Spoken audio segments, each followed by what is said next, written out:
Dénonciation des accords avec Sucre Participation, on en reparle dans cette édition, avec cette fois le regard des populations de Banfora, ville haute de l'unité industrielle, vétusté des installations, baisse significative de la production et surtout compression du personnel sont entre autres constats faits par les habitants qui espèrent que la décision gouvernementale va aboutir à la nationalisation de la SN Sosiko.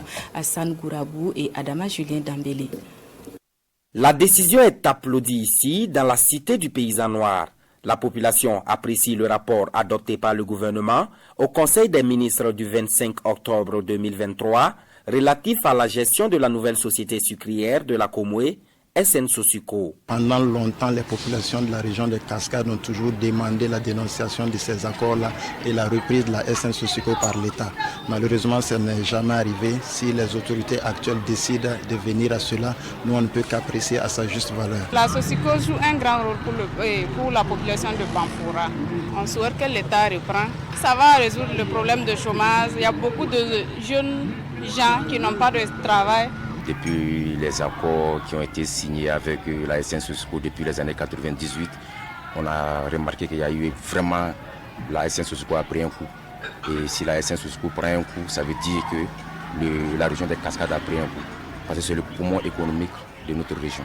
Un poumon économique, aujourd'hui en agonie de la vie de ses citoyens.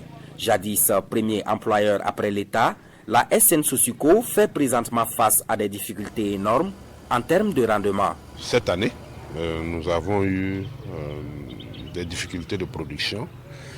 Pour une entreprise qui produit en moyenne 30 000 tonnes, cette année nous avons produit, je dirais, environ 22 500. Ça fait un peu moins du quart sur notre production. Aujourd'hui, nous sommes autour de 500 permanents, mais avant, quand moi je venais dans les années 2000, on était à près de 1600 permanents. Les saisonniers, effectivement, c'est le même nombre. Les temporaires, c'est près de 2000. Vous voyez, Sosiko, à une époque, était le premier employeur après l'État. Donc, vous imaginez combien de personnes gagnent leur pain à travers Sosiko. Le tableau est peu reluisant pour cette société qui a fait les beaux jours de la région des Cascades. Ces anciens se souviennent d'une entreprise compétitive et pourvoyeuse d'emplois. Ils comptabilisent chacun plus de 30 ans de service au compte de la SN Sosiko. L'usine qui est là, c'est nous qui l'avons démarré en 1974. Quand c'était Social V, les employés, en tout cas, valaient 1 millier. Ils venaient de tous les coins du Burkina. Avec la privatisation, il y a eu baisse du personnel. Quand c'était géré par l'État, je peux dire que, en tout cas, c'était bien. La production était bien. Les gens travaillaient sincèrement et franchement. Chacun savait ce dont pourquoi il était là. Géré par l'État depuis les années 70, c'est en 1998 que Sucre Participation a obtenu les droits majoritaires de la SN Sosiko. Cette privatisation serait à la base des difficultés rencontrées de nos jours par la société, selon ses retraités. Avec le gouvernement, on se plaignait, il y a eu juste une réponse très tôt. Après, quand ils ont pris, il y avait complications. On se plaint, on fait tout, mais c'est chaud. Les anciens matériels qui sont à l'origine là, c'est depuis en 1975. C'est ça qui est là. Aujourd'hui, il y a eu seulement des différences, un peu seulement.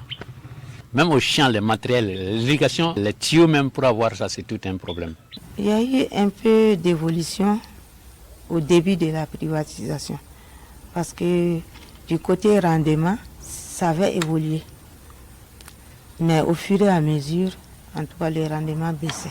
Baisse de production, manque d'investissement conséquent et absence de développement.